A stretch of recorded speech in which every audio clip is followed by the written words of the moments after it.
ચોટીલાથી રાજકોટ તરફ આવેલા બામણબોર પાસે આવેલા ગારીડા ગામે દીપડો પાંજરે પુરાયો.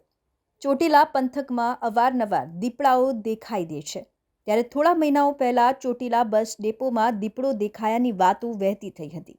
તો ચોટીલા કોર્ટમાં પણ દીપડો ઘૂસી ગયાની ઘટના બની હતી.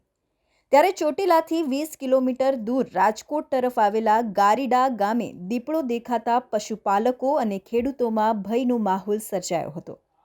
ગારીડા ગામના સરપંચે ફોરેસ્ટ વિભાગને દીપડા હોવાની જાણ કરતા ફોરેસ્ટ વિભાગે દીપડાને પકડવા માટે પાંજરું ગોઠવવામાં આવ્યું હતું. 3 દિવસની મહેનતે દીપડો પાંજરે પુરાતા ગ્રામજનોએ રાહતનો શ્વાસ લીધો હતો. દીપડો પાંજરે પુરાયાની જાણ ગ્રામજનોને થતાં લોકોના ટોળે દીપડાને જોવા ઉમટી પડ્યા હતા.